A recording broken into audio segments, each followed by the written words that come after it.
Excellent.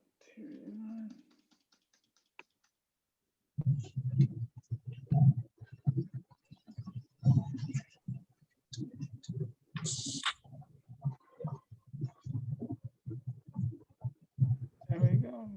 John is in. Okay.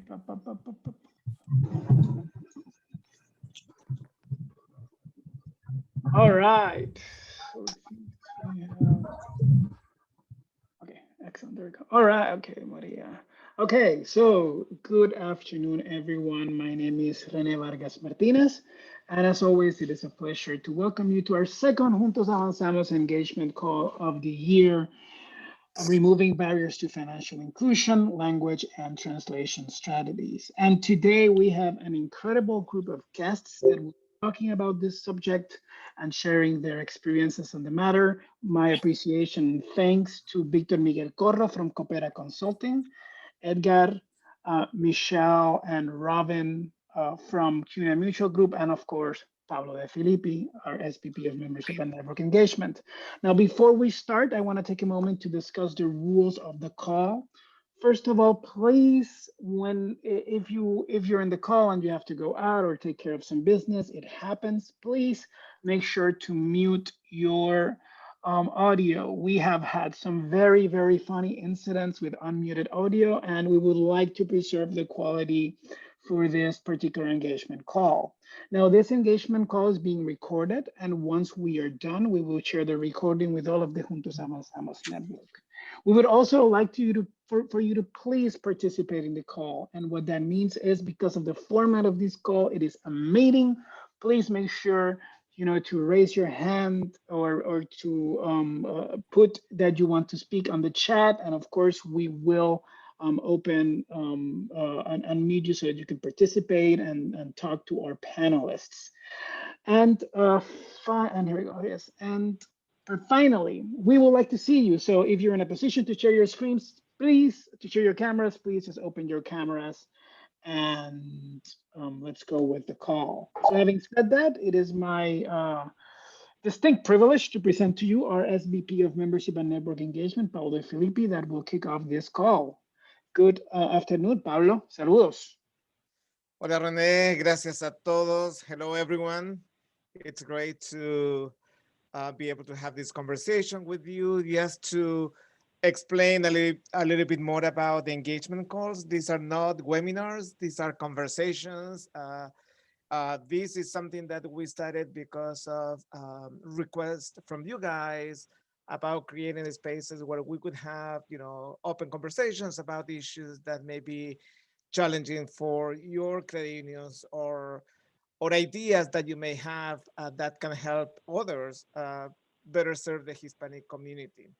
So I invite you, as Rene said, to participate, raise your hand, just jump in. This is a conversation. It's not just just one-sided presentation. And I see a lot of people there that I recognize. Hola, Maria, Gary. I see John Diesel over there, Daniel Fernandez. Great. It's nice seeing you all. And thank you for taking the time. Really, really appreciate it. All right. With that, I'm going to talk very briefly about the network. Just a little update in terms of where we are. We're up to 112 Juntos Avanzamos participant credit unions. We're really happy about this, especially because last year was, an unusual year, to say the least. Even though we have that huge challenge in the country, we saw a growth in the Juntos Avanzamos network, and we already see a lot of opportunities for the network to grow even more this year. So we have a presence in 27 states, DC and Puerto Rico. All the Juntos Avanzamos credit unions manage around 108 billion in assets and serve over 8 million consumers. So we're really happy with the scale that the Juntos Avanzamos network is gaining. Let's move on to the next one. just a quick commercial here. We're going to have our first Juntos Avanzamos proclamation ceremony on April 20th. It's going to be at Financial Center Credit Union in Indiana. Will be a virtual ceremony, so everyone here is invited to participate. Join us. Let's provide support to the new certified credit unions. It's a really interesting institution. They have a partnership, a long-term partnership with the Mexican consulate there, so it's going to be fun to participate. So join us, please. And I cannot not talk about CDFIs.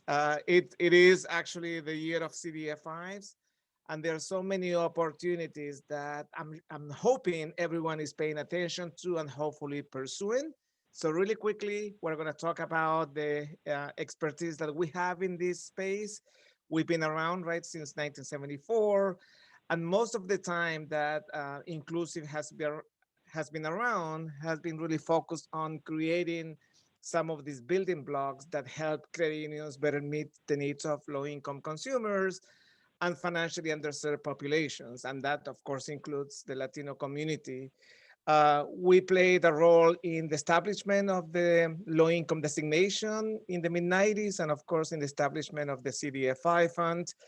So a lot of our work, especially over the last 10 years, has been really focused on CDFI, on creating resources and opportunities for credit unions to participate and increase their capacity to respond and play a more effective role in community development. So we do a lot of advocacy, of course. Last year, we were able to have around 3.2 billion allocated to the CDFI fund as part of the economic stimulus bill that was passed in December. So there's a lot of opportunities for credit unions, even those that are not CDFI certified, to participate. So please pay attention. We send out information almost on a daily basis. It may seem a lot and sometimes even overwhelming, but this is just a great opportunity for all of us. Let's move on to the next one, please. So our network continues to grow. So we're really happy. Part of this growth has been actually, the result of the partnership that we have with CUNA Mutual. We've been working a lot on CDFI certification awareness, and as a result, our network is approaching 400 members, and that's really important because that means that most of our members are CDFI certified, and that's something that tells us that the industry is paying attention and is taking advantage of the opportunities we are seeing. So let's move on to the next one. These are the opportunities that we're talking about, and on the CDFI fund, we have 3.2 billion that are available. Out of those, out of that money, the first two rounds already closed. There was, a first round of rapid response grants. That's for 1.25 billion. Hopefully, most CDFI credit unions were able to participate. The financial assistance and technical assistance round is actually closed the participation, but the submission of the proposal is on May 3rd. So there are still many of you who are probably working on those applications. But then there's a lot of money that is still left at the table, and that's 1.75 billion that the CDFI fund is going to be deploying later in the year through their COVID-19 recovery grant. So a big opportunity there, so stay tuned. If you're not certified, you should be pursuing that certification. If you're certified, you should be applying. Do not pass this out. And also the Treasury Department has 9 billion available in terms of secondary capital grants as part of their emergency capital investment program. That's also a huge opportunity. Of course, you have to have the certification. Again, it's imperative that everyone pursues that. but also you have to be low income designated, right? That's the only way that you can accept secondary capital. And if you are an MDI, that gives you extra points as well. So with that, let's just put all this in perspective. If we move to the next slide, you can see that since 1996, the CDFI fund has deployed 3.5 billion in grants. So it's taken them 25 years to put all that money in the system. Now in 12 months, they're gonna put out 3.2 billion, right? So let's really understand the significance of the opportunity we're looking at. And then moving forward, we are already mobilizing our partners in the industry to advocate for 1 billion, a permanent increase of 1 billion to the CDFI fund budget. So this is not the end of the game, this is just the beginning. And with that, let's talk about Juntos Avanzamos and the challenges that we are hoping to address today with this conversation. So I'm going to kick it over to mi compadre Victor. Are you there, Victor Corro?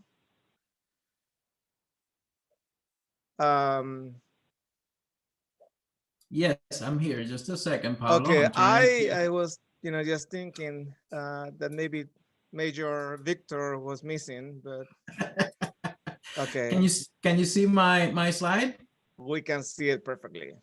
Okay, well, great. Thank you so much, Pablo, for that introduction. And when we were starting to chat today, we were saying, well, this is among friends and among family. So let's have a conversation about the Hispanic market, and this is what motivates us to usually be in these calls, because that's what Popery has been doing for about 15 years now. And so I'm gonna go and just a second. Let me see what's going on with my camera here. I don't know. Anyway, we will continue.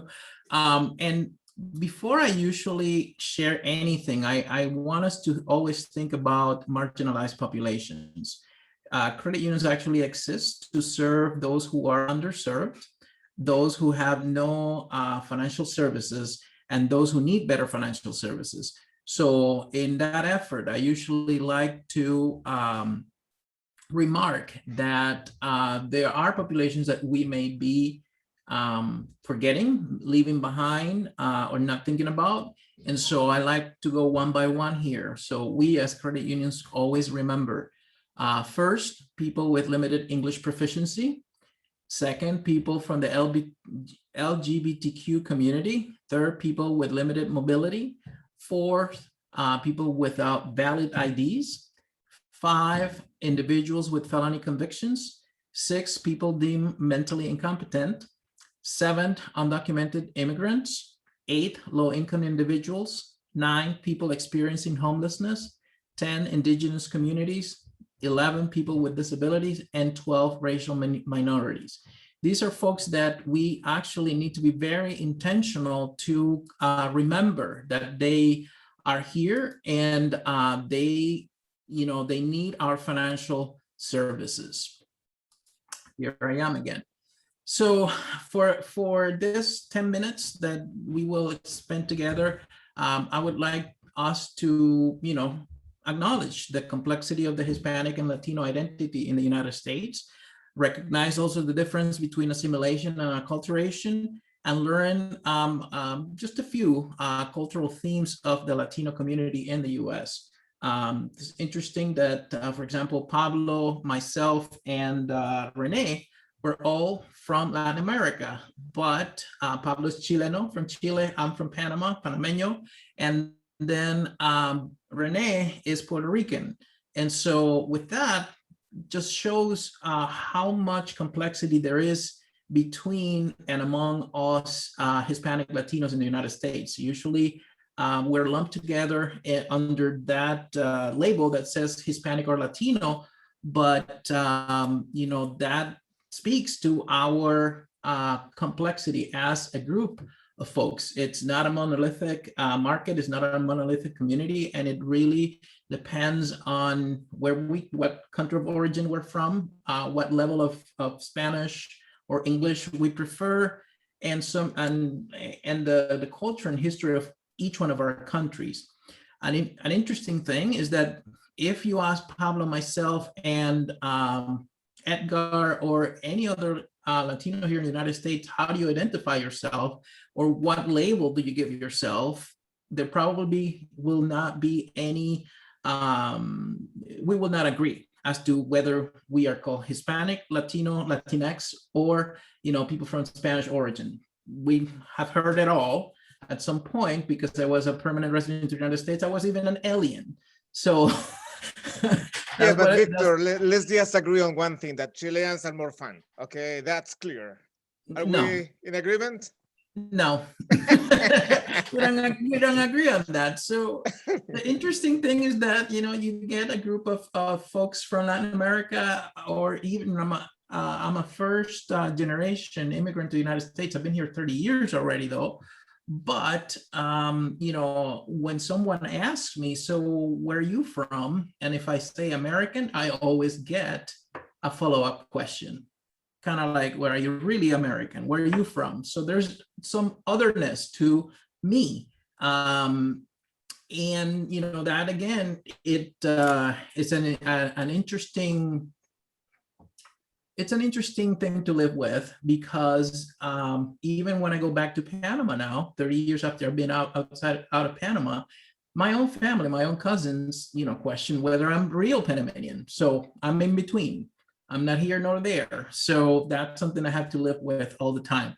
And with that, I'm just letting you know that that's kind of like the complexity that we have as Latinos in the United States. But, now that we tackle the label or our complexity, one of the things that I need to always remark is that in the United States, there's almost 63 million Hispanics and growing. That's the largest minority in the United States. It's again 63 million Latinos in the US, about almost 20%, 1 in 4 consumers of the US population. And if it were its own country, it would be the 8th largest economy in the world. So think about all of these things. This is not a small group of people. This is an economic powerhouse that keeps growing in our country, in the United States. The United States, let me see.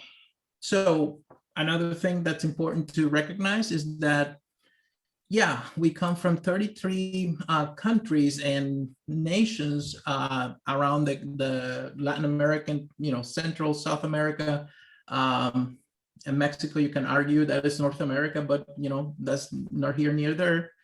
And some islands in the Caribbean, like Puerto Rico and the Dominican Republic, and Cuba, probably the largest ones.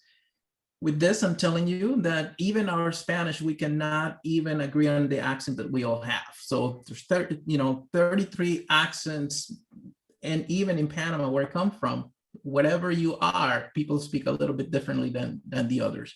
A lot of nuance and complexity. That's what I'm trying to get at.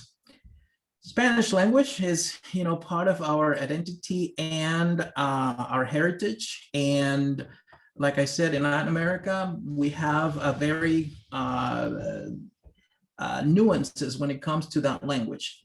And let's get it down to the membership at a credit union. Let's say a credit union already has a plan to serve a large Hispanic contingency. But if they don't know that most of their Hispanic members have a national origin of Mexico or Argentina, those are things that you need to know, because the Spanish varies.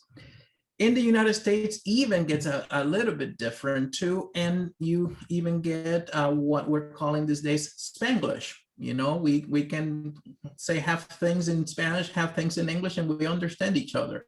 But again, what I'm trying to get at is nuance and complexity. In terms of where most Hispanics come to the United States, as you can see from left to right, most of them come from Puerto Rico, I mean from from Mexico, then Puerto Rico, then Salvadoran, Dominicans, Guatemalans, Colombians, from Spain, Honduras, Peruvian, Ecuadorian, and then you'll see little, fewer and fewer constituencies. But again, nuance and complexity. These are consumers that understand financial services a little bit different, depending upon the country where their family came from. For example, Puerto Ricans, they are actually US citizens. They have used the dollar forever, all the time. But if you have a first generation immigrant from Ecuador, or from Nicaragua, they haven't used dollars before. They probably haven't, they are still very dependent on cash transactions. Again, nuance. The different, the more you know about your member, the better it is. And you do that through analytics. Another important concept when it comes to understanding and remarks the importance of having a good translation or use of the language is the levels of acculturation that a person has. And it's important to distinguish between these two concepts. So assimilation versus acculturation. Assimilation is the process of adopting the language and culture of a dominant social group or nation, or the state of being socially integrated into the culture of the dominant group in a society. So we see, again, like I said at the beginning, we kind of navigate two cultures, the American culture and the Latino culture. Acculturation is the cultural modification of an individual, group, or people by adapting to or borrowing traits from another culture. So myself, I'm equally comfortable being at Lambeau Field on a Sunday, tailgate party, and then I go the next morning, and at night I'm dancing salsa and merengue in Panama City, Panama. So that has to do with this. We can navigate these two worlds, and we feel equally comfortable with that. And that's many of your members. However, we have what we call an acculturation spectrum. So a person that is acculturated is mostly bilingual, and we're talking about now Hispanic consumers, mostly bilingual, understands English completely, and can navigate both culture. Unacculturated, and this, remember, this is a spectrum, you can be in the middle. Unacculturated is retains most of the values and beliefs of one's original culture. So this is very important to know at the credit union level, because the more that you have spent in time that you've spent in the United States, obviously, the more you understand that how it works. But when you first come in as an immigrant, you are pretty much unacculturated. This is me 30 years ago, landing in Eau Claire, Wisconsin in the middle of winter and not knowing how to even explain how to get a haircut. So that happens, and that happens when you see people coming into your branches. We need to be empathetic to that person and how they relate, especially when they don't understand the language. In terms of things, oh, I'm sorry, went too fast. In terms of things that we have done at Coopera is usually really dive deeper into a membership file of a credit union and find, the level of acculturation of the Hispanic member. Why is this important when it comes to translation? This is what we're talking today. If we find that 90% of your Hispanic members actually prefer English, that will advise us not to translate most of the products and services and forms because they already can read the language. On the contrary, if we find that most of your members are unacculturated and then don't speak English or understand it at a good level, then that will say that they need more and more products in in Spanish. So that's an interesting thing to know, that you need actually the analytics to find out the levels of acculturation of your membership and potential membership, and that will actually dictate how much you spend or how much you invest in a translation strategy.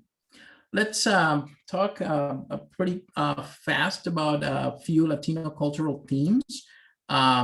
It's a culture that in general, and again, this is a generalization, is collectivist. Strong family values, traditional norms and familiar structure, group-oriented, collectively very loyal, and they need not support that you give them money, but they need actually financial information. The consumer segment in the United States that needs the most knowledge and information and seeks most knowledge and information on financial products is actually the Hispanic Latino community, because a lot of that community doesn't understand the language or is not fluent enough to understand financial instruments in a foreign language to them. There's a lot of pride in ethnicity, in that identity of being Latino or Hispanic or Latinx. And again, we will never agree on which one of these terms is the right one, but we all feel very proud of where we came from or where our family comes from. Even though we might have been born in the United States, there's still that connection to country of origin. So you associate yourself with that region or state where you came from. And also it's very important that a business, that a credit union understands that pride that exists in being Hispanic Latino here in the United States. In terms of language, it's again very important the tone that we follow with our members. When we expect to go into a banking institution or financial institution, the language actually is a little bit more formal than if we're colloquially on the street. And the older you get, the more formal you expect that language to be. And that's in Spanish-speaking households. When you become more and more acculturated to the United States, the younger consumer actually doesn't expect that formality. So again, what I'm trying to give you here is a glimpse of all of the things that go into that translation strategy, to say that, hopefully you will never use Google Translate, because this is a nuance and it's a matter of respect when it comes to serving this demographic. If you don't feel comfortable putting something in English on your website, you should not feel being comfortable putting that in Spanish. It's just a matter of respect. Using Google Translate, frankly, yes, it could solve a problem really quickly, but it's not a long-term solution.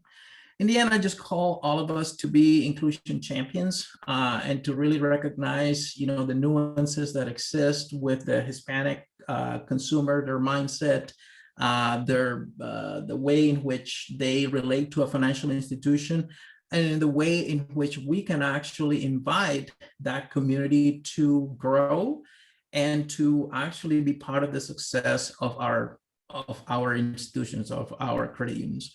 So with that, I know I said a lot, but I will let Pablo continue. Yeah, thank you, Victor. Appreciate your insights. And again, language is a barrier, and that's why we're having this conversation. And this actually takes us back now to the loan liner conversation, because this is one of the obstacles that we have identified over and over from many of you, right? When you have that person finally coming in, how do you make sure that the information you're presented is fully understood by the customer, by the member. Because remember that this is all about building trust with our community. And for that, we need to be transparent, right? So the need for documentation in Spanish is important. It's actually critical.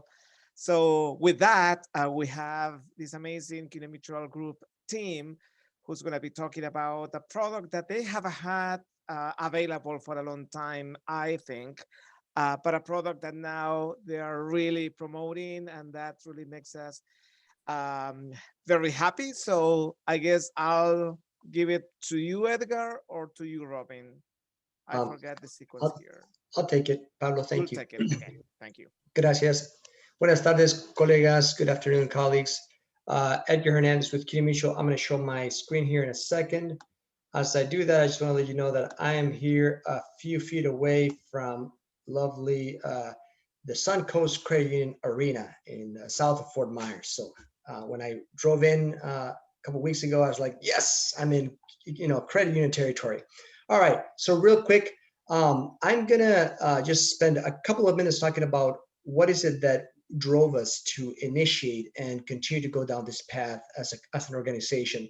I'm accompanied by two colleagues, Robin Robson and Michelle Popjoy, who have a much deeper understanding as to the compliance solutions, the loan liner piece. So I'm going to let them talk about that.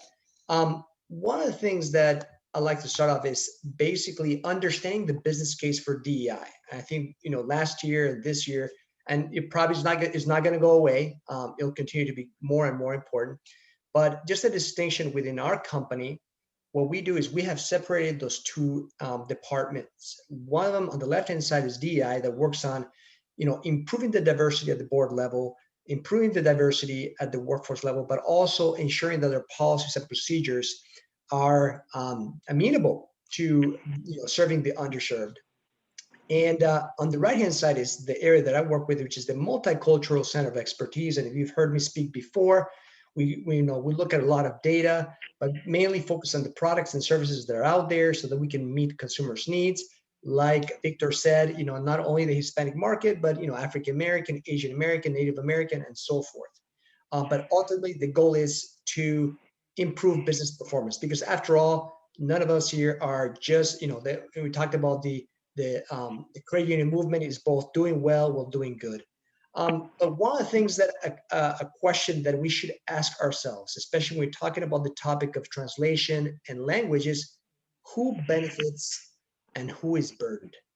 And just keep that in mind throughout this conversation, because as we were speaking earlier in preparation for this call, how many of us that are Spanish speakers have been asked at some point within our credit unions or organizations to say, hey, you speak Spanish, can you go ahead and look at this? Can you go ahead and translate that? Which of course we're happy to do, because that's our language. But as work continues to increase, that some of that stuff is insufficient to be able to say, well, let's just pass it off to the person who speaks the language, because they may not be familiar with some of the legal terms, some of the compliance terms, and there's some risk involved with that.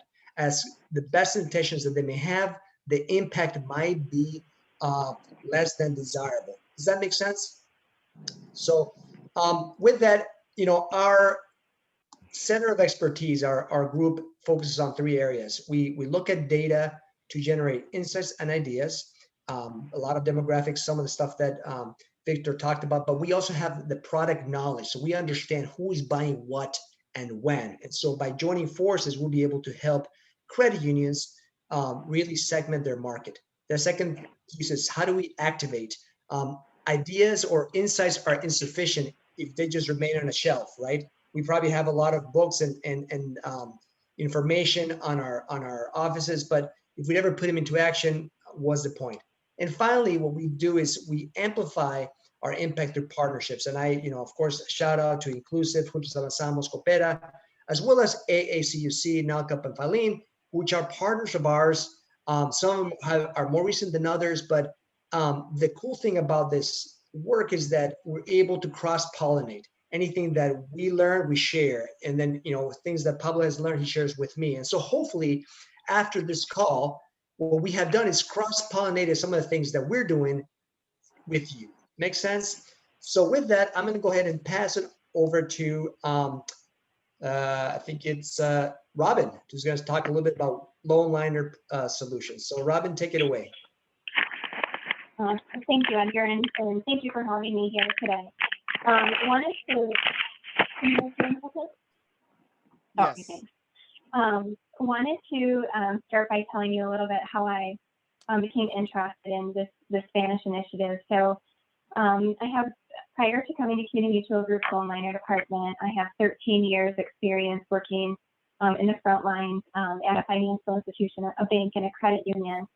And I can tell you that, you know, as a teller, as a loan officer, as a branch manager, I know firsthand what it's like to, you know, work in those branches and have people come in to the branch that, you know, don't speak English or, you know, need help with that, and not having the proper services at the branch to be able to help them.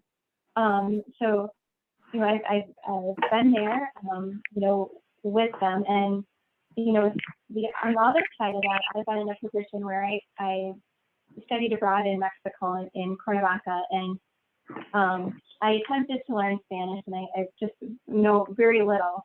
But what I can tell you is that, you know, during my time in Mexico, being in a position where I'm trying to buy a bus ticket or going somewhere and trying to, you know, accomplish things that you need to, and not being able to speak the language, how difficult that was for me. And so when I came to CUNY Mutual Group 3.5 years ago and joined our loan liner department, I found out that there's more that credit unions can do to help their members. And that loan liner actually offered a document solution for credit unions. We've actually offered our document solution for 13 years, but it was never actually promoted.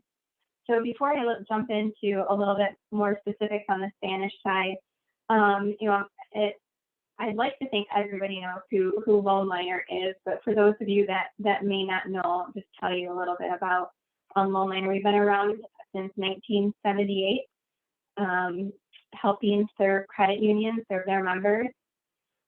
We serve about 4,100 credit unions, which is about 78% of credit unions have at least one or more of our documents. We offer documents that help support consumer lending and opening account transactions. So in the middle of the screen there, you kind of see the wide variety of what we have there. Of our staff, we have about 45 team members made up of consultants that consult on compliance support, customer service representatives, you know, back office support, as well as some attorneys. A large majority of our staff have the QP designation, which is the credit union compliance expert designation. So when you go with loan liner, we really talk about it's really beyond the documents. And I really feel as though the Spanish in the documents that we offer is really exemplifying that it's more than just the documents. It's really finding what are the credit unions needs and how can they better help serve the members. You know, one of the on the screen here, you know, we really pride ourselves on our value proposition on the level of service that we provide. So we consult with credit unions on their individual needs. We make recommendations based on their opening account practices, their lending practices, even their, you know, Spanish needs, and make recommendations. I think that's, like I said, I'm really excited to be here. Everything that you heard, you know, prior to me, I think speaks to the need for the Spanish documents. You know, when I was asked to come here, I said that this part of it, you know, isn't that as exciting. It's, you know, if you see the document in English and you're going to see it in Spanish. But I think what goes into it as far as, you know, how do we better help support credit unions? How do we better help support the members and the credit union movement? You know, this really ties into it. So if you go to the next screen, Edgar.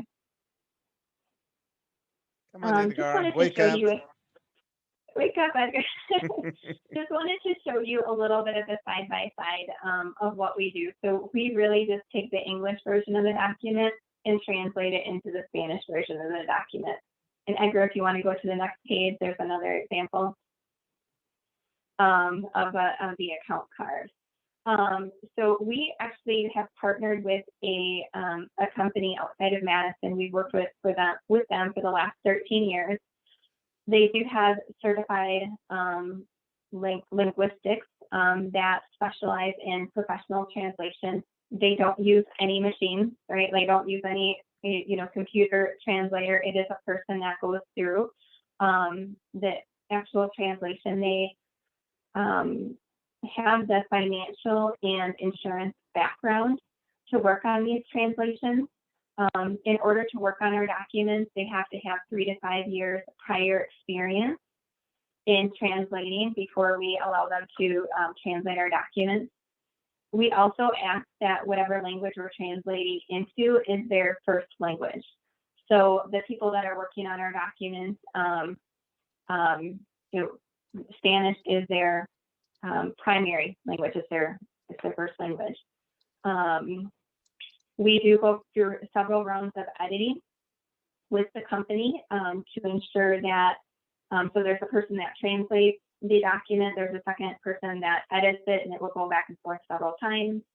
We'll also have the credit union take a look at it. If there's anything that, they say, we'd actually prefer that you say it, this certain way, we can make those changes. We do use Spanish from the origins of Mexico. As you saw in the previous slide, that's primarily the main language that we're asked to do. We've recently been asked to do other languages. I had my first translation request come in for Hmong, and we're going to be fulfilling that. So kind of exciting, right, to be able to help members of all different languages. So that's, I think, what I have regarding, a little bit about LoanLiner and our documents. I'll kick it over to Michelle.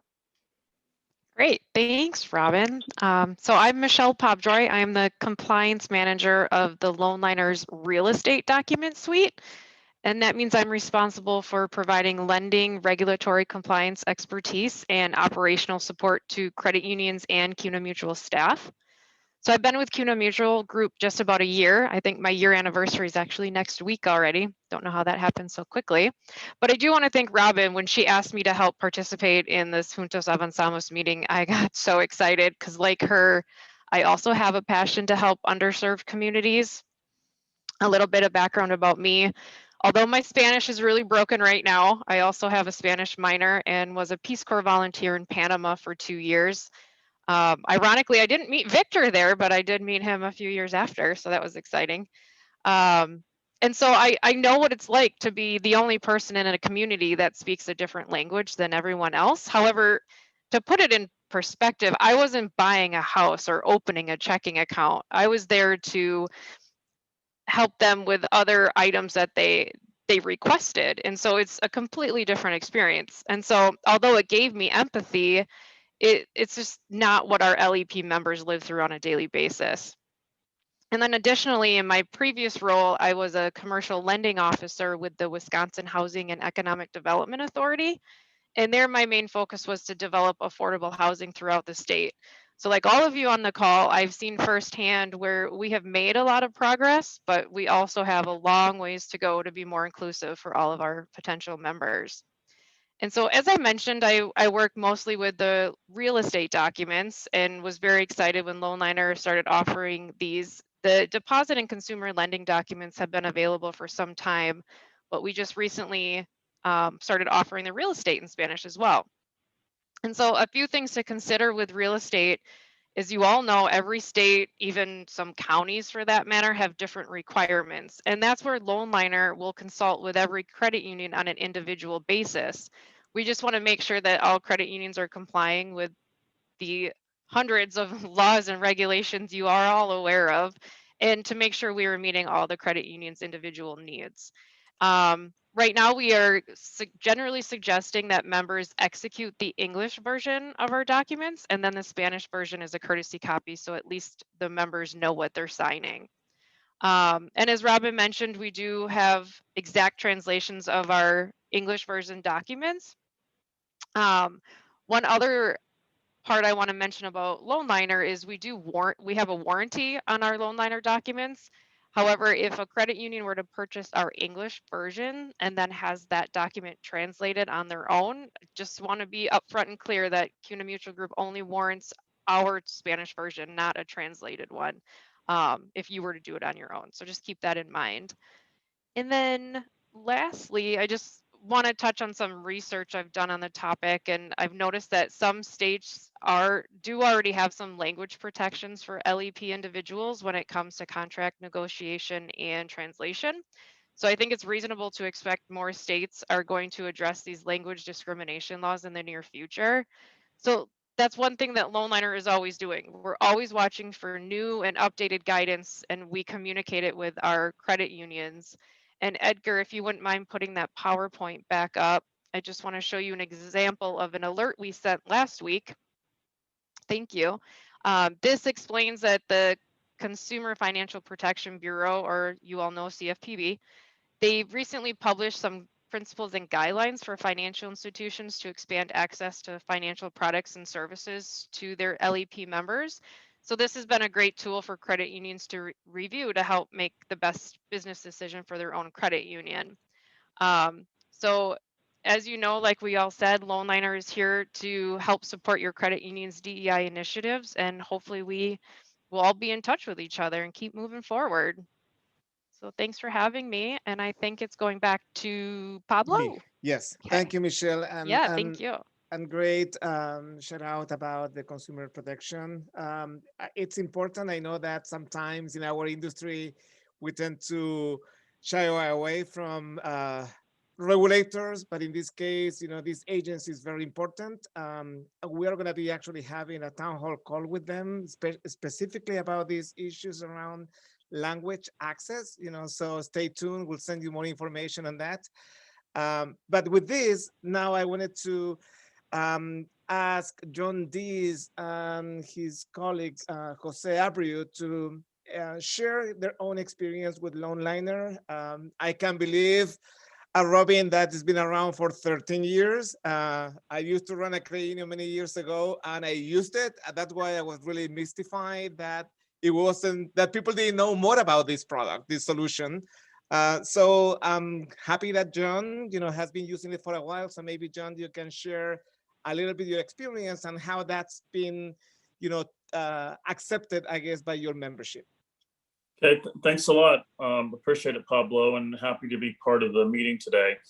Just a little background. My credit union is Guardians Credit Union. We're in West Palm Beach. We're about a $260 million credit union, and we obviously being in the West Palm Beach area, and we also have a branch in Miami from a recent merger that we had. The Hispanic market is a very important market in our communities, and we have been a partner with the Hispanic market for a number of years. We are involved in the Hispanic Chamber and have really taken an active role because we realize the importance of that market to our membership and what we can do to help in serving that part of our community. So we're really very, very engaged. And I think Pablo knows we've really taken an active role in that regard. Having said that, one of the things that we've always challenged with us, how do we reach out to our Spanish speaking members? I don't speak Spanish. I understand enough to get me in trouble, but beyond that, that's about it. So, and I of course know all the bad words, but other than that, but anyway, we actually have always been mindful of trying to help members. We've always had a staff that's would speak Spanish, and now we have a pretty good concentration of Spanish speaking staff members. And we have also tried to help them as they go along. And one of the things that we did, having been a CUNA Mutual partner for many, many years, and Loneliner, I think almost since the beginning that it was started, is we've been a Loneliner client, and so it was just a natural that we would migrate into the Spanish version. We've just done the application process, and so what I asked Jose Abreu, who happens to be a manager of our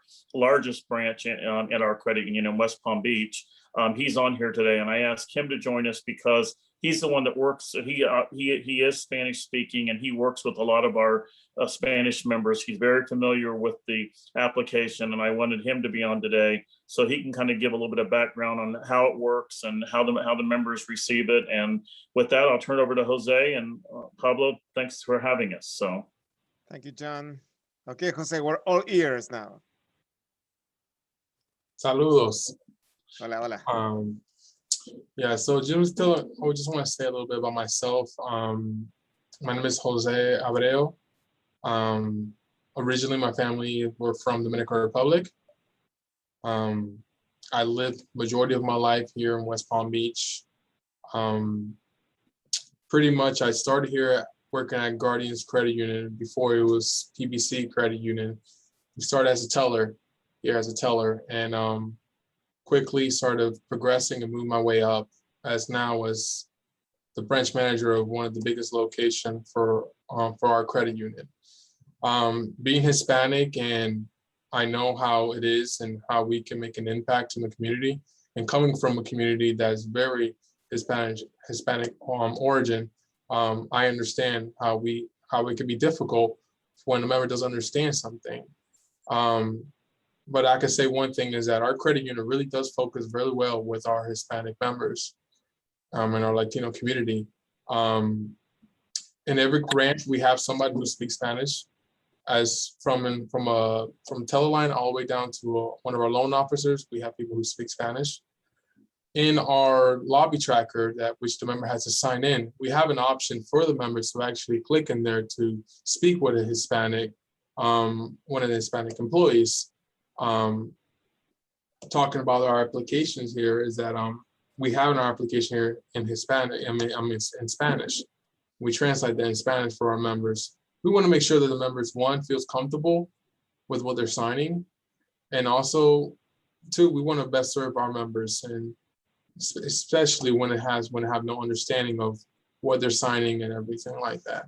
I know that for all my years to serve it here at the credit union, I know that for sure we definitely make a great impact here. We definitely help out the Hispanic community. It has to be probably majority of a large amount of our members are Hispanic, coming from West Palm and the Lake Worth area and the Miami area. I'm very grateful to make an impact and help out all these communities, and to see actually help somebody out who didn't have any credit, wasn't established, coming in here, becoming a member, and now having credit and be able to buy their house and to make an impact on them. And it puts a toll on you. You feel a gratitude from that. Our members here are always constantly thanking us for what we have done and what we have helped them out for.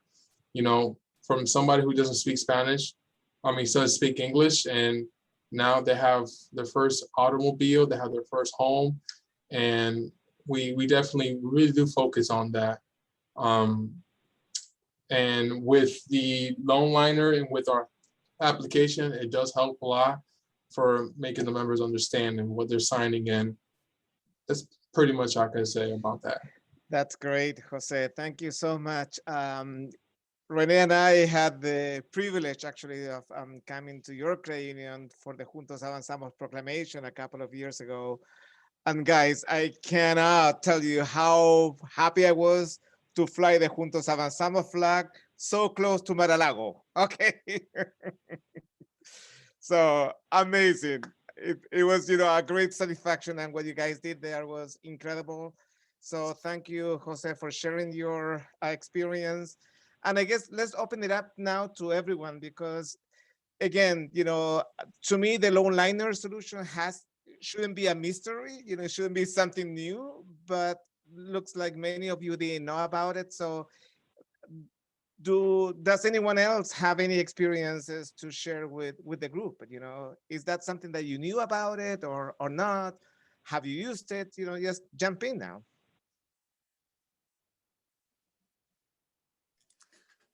Hi, this is Elizabeth from Express Credit Union. We actually used to use Loneliner documents and had asked them 2 or 3 years ago if they had a Spanish, and they told us that they didn't and it wasn't an option. And so we ended up changing companies because of that. But it's good to know that they offer them if we need to go back. That's good to know. Yes. Yeah, and that's been a reason we've heard that before, actually, you know, that wasn't like available. I don't know, Robin or Michelle, if you want to, you know, respond to that. Is that just a state level, you know, type of response or not? Was it on the real estate side, or was it, do you remember what the request was? It was consumer loan documents and then just membership documents. Not. Yeah, I'm sorry that had happened. We have offered it for 13 years, and you know, I think until prior to Michelle and I, you know, coming in and really wanting to take this on and spread the word, I don't know if it was well known. And I apologize that I'm sorry that we lost your business because of it. And I guess I'm happy that we're here, you know, today and letting, you know, our credit unions know that, you know, we're here to help. And again, you know, I apologize on that, you know, message was sent to you. Elizabeth, if I may add something, you know, part of the reason why, as I showed the image earlier about what our group does, is just really try to pay attention to what our credit union members are saying to different parts of the company, right? Is sometimes we hear just from one group, in this case, Loneliner, but there's other elements of the company. And so we're trying to bring this together so it doesn't happen. And as you heard, you know, these are people, when Pablo and I started talking about this 3 years ago, he said, when you start working at CUNY Mutual, you know, make sure that you get those documents translated. He was just harassing me. I mean, really, he was. I almost I called the cops. But you know, at the end of the day, you can see how geeked out we are about this, right? These are passionate people. Actually, I was so glad when Robin came out and Michelle said, hey, you know, I'm aboard. And there's a group of people now at CUNY Mutual that are doing this, are recognizing it, and want to make sure that that doesn't happen to us or to you or to any other credit union again. So thank you for bringing it up. And Edgar, I think that's, you know, that goes back to one of your slides where you were talking about amplifying the message. And that's where, you know, Coopera, Juntos, Avanzamos, NALCAP, Inclusiv can help educate, because, you know, yes, I mean, I think that we need to make sure that everyone knows that this is available, and it's going to just empower what you guys are doing in your communities. So I don't know, I think that there were a couple of questions, Rene, in the chat. Do you want to, you know, just go through that? Definitely. 2 minutes. So. All right. So we had a question. We had a question and a comment from Diana Garcia, and I think this is pretty much for Pablo, Edgar, and Victor. And it says, I think there's a level there missing in acculturation. There are Hispanics that speak and understand the language, however, trust companies that go the extra mile to communicate in Spanish. I'm wondering if there's research that once you're acculturated, you no longer wish to be advertised in your native language. And please, Diana, feel free to unmute yourself and open your camera and participate in this discussion. I don't know, Victor, would you like to start? Sure.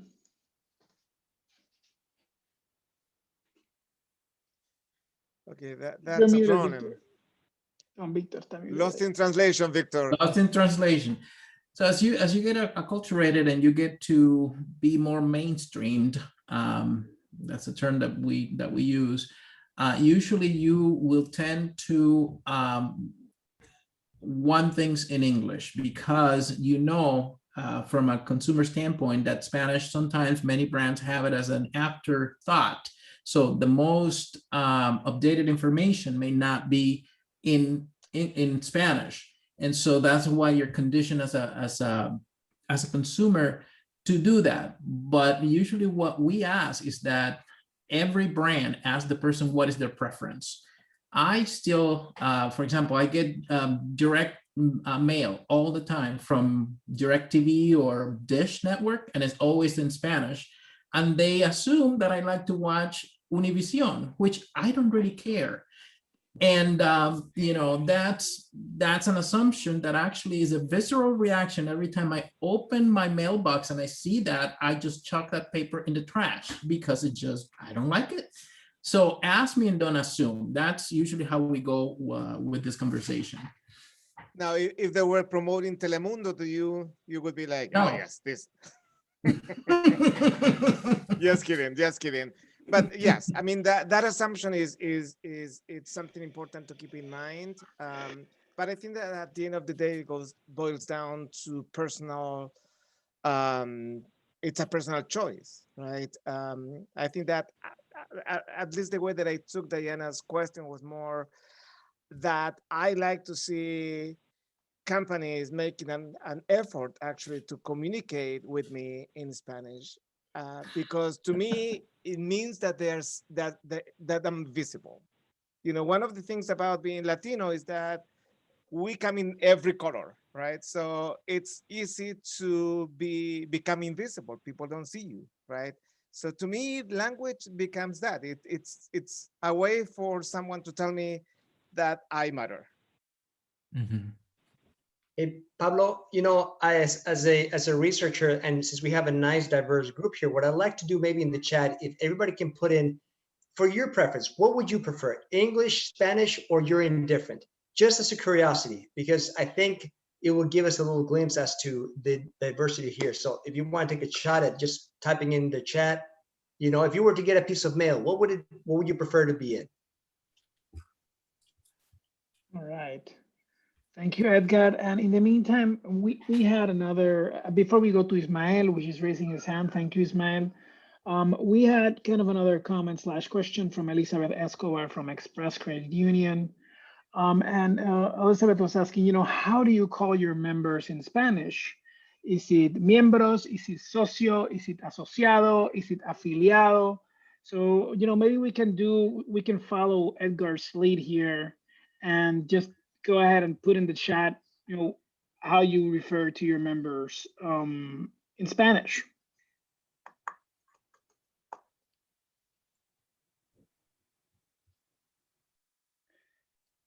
Wow, a lot of English there. Different English. All right, and then Ismael, go ahead. You had your hand up. Yes, hi, good afternoon, everyone. My name is Ismael Torres. I work for Suncoast Credit Union. We're actually, yes, shout out to the center down south there.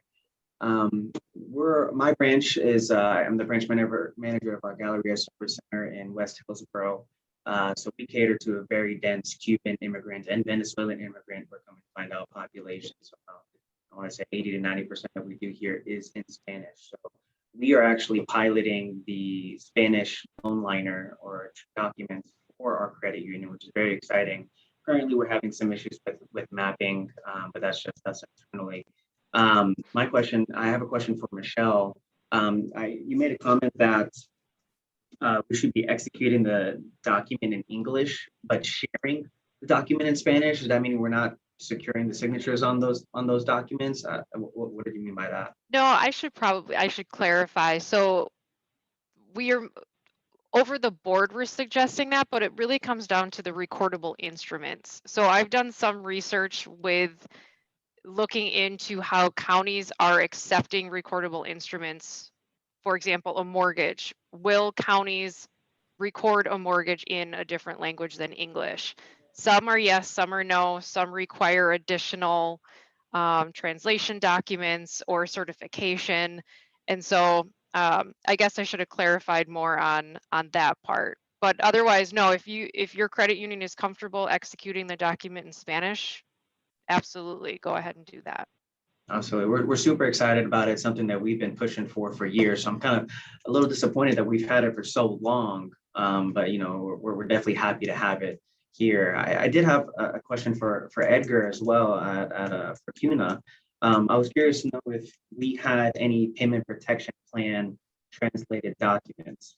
I'm sure you've been asked that quite a bit. So Yeah, in this landscape of opportunities, everything from the compliance side to the marketing side across all our business areas, loan liner, debt protection, life insurance, that's a big one, right? AD&D, I mean, all those things they've been asking. So we've actually created this council that I think we affectionately call the Para Español Council, PEC, Para Español Council, to be able to address that. But I know that Robin and Michelle have been looking at different iterations. Do you want to give Robin a little bit of an update as where that's at? Or Yeah, Michelle? we recently announced that just as of last week that we're now translating the debt protection member agreement and the gap waiver now in Spanish. So, certainly reach out to us and we can get that going for you. We still have some work to do with the marketing side of it, but as far as the forms, the compliance, that's taken care of. So hopefully that helps, Ismael. absolutely, thank you. You said that was the gap protection. The gap waiver and the debt protection member agreement. Thank you so much. Great. We are a little bit past the hour. So Ismael, let us know when you guys are ready to go, because you owe us a Juntos Avanzamos proclamation. We've been planning for that for a while. So, and you said Cuban food, forget it. We'll be there in a heartbeat. You got it. Before you guys go, if you can turn on your cameras, we're gonna take a picture here. This has been a great conversation, so please join us, okay? Let's see, cameras on. I'm gonna just comb my hair really quick. I'm ready. All right, 3, 2, 1, smile. Okay, one more. excellent. Daniel was, And yeah, oh, okay, now. Yeah. one more, okay. Yes. You sure? Just one more, just in case. Oh, there we All go, right, now Christy. we are. Okay, 3, 2, 1, smile. Okay, excellent.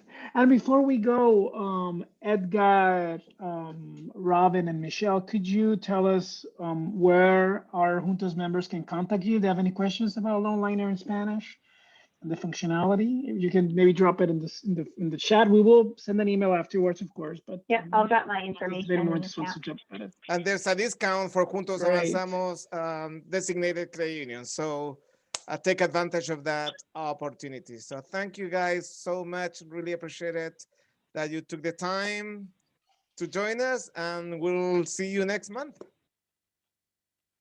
Bye. All right. Thank you so much. Everybody have a great afternoon until the next Be engagement. safe out there. Bye-bye.